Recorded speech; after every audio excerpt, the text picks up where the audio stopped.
Good morning, good afternoon, and good evening, family and friends. We are back again. So I was having a great weekend. The NFL draft. See, I got on my Cowboys. I'm a real Cowboy fan. This is a real jersey. So all of you fake Cowboy fans, don't try to jump on the bandwagon this year after they had this awesome draft.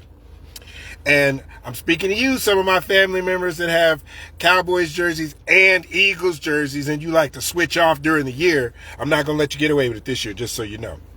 Anyway, I was having a great weekend until what some people are calling a false flag. I won't go so far as to say it was a hoax or was it a fake attempt on our commander-in-chief at the White House Correspondents' Dinner. I won't go that far, okay?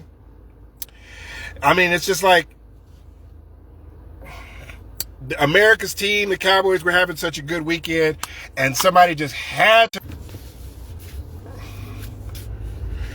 couldn't just let America have one weekend off from all the shenanigans and nonsense and distractions. That's what I'll say, from the distractions. So I hate conspiracy theories, okay? And normally I don't give them credit, all right? But what I will say is that I'm just going to point out a few things that kind of make me go, okay? So I'm not going to, like I said, I'm not going to say everything's fake. I'm just going to, some things that make me go, all right? Number one, the perpetrator. Okay, the alleged perpetrator, he traveled across country from California to the East Coast with a bag of weapons, all right? Shotgun, pistol, knives, etc. Now, they say that he traveled by train, I believe, so that he could avoid TSA and things like that. All right, fair enough. All right. Oh, that's my seatbelt alert. Let me do that real quick. Safety first, everyone. Okay. There we go. All right. Okay, I can buy that. Second, now apparently this man was checked into the Washington Hilton, which is where the Correspondents' Dinner has been held for the last 57 years. Apparently he was checked in there, okay? So he didn't just pop up. But if you're telling me in 57 years they haven't had all the security checks and double checks and checks and balances that they need since this has been hosted for 57 years in the same location, and that they haven't done background checks on all the wait staff, the cook staff, and housekeeping, and they don't know every guest that's staying there when dignitaries or whatever are supposed to be there, then obviously you've never been in a hotel when a professional team like an NFL team or a concert like Taylor Swift or Beyonce, the security that they have at those hotels to make sure paparazzi aren't waiting on the second floor or on the 10th floor. Like, it's hard for me to believe that our Secret Service or whatever, or security is that level of incompetent, okay? All right. But if you want me to believe that, okay. After all this went down, they went up to his room or whatever. They found his manifesto where he talked about what he was going to do, all right?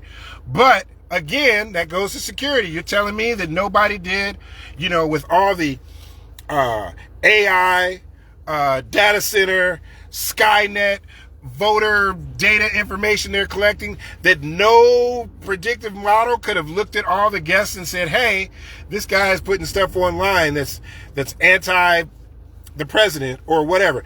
All the AI stuff we've got going on, and Elon Musk couldn't have done a background check on the guests that were at the hotel. Like, okay, you want me to believe that?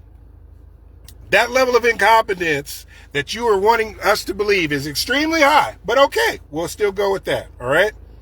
All of that just to get to this point here. Here's where my level of disbelief was done, Apparently, the shooter was on the floor above where the correspondence center was. He came out of a stairwell. He ran through a checkpoint, guns blazing, and he got tackled without being shot, without being mortally wounded. Okay? All right. Here's where my disbelief is. Have you ever been to a indoor gun range? Have you ever stood outside? You can't hear the gunshots going off inside in the range and however many people are in there. But you're telling me at this luxury hotel, somebody that's on a separate floor, you could hear the gunshots with all the soundproofing they have from conferences and everything else in this luxury hotel. You could hear the gunshots from a whole floor away as if they were right outside the door. That's what you're telling me? That's what you want me to believe? That the people inside, that the 50, 100, however many people were inside, that they could hear it as if it was happening right in the door next door. You can't even hear the TV from a room next door when you're in those hotels. But that's where my level of disbelief really gets suspended, because they had that, the live shot inside, and you could hear pop, pop, pop, pop, pop, pop. And it was loud. It sounded like it was right outside the door. But you're telling me this was a guy that was on a different floor and you could hear it that loudly in that conference room? That's where my level of disbelief gets disconnected, especially since I go to the shooting range at least once a year, and I've never been able to hear inside when people are shooting rifles and ARs and anyway, that's just one of the things that makes me go, I'm not saying it was fake. I'm just saying it's something to think about. Anyway, I want to thank you guys for watching my video. Go Cowboys! And if you're going to be a fan, you better start talking now, because if I see you talking in October and November when they're in the playoffs, I'm going to call you out. You guys have a good afternoon.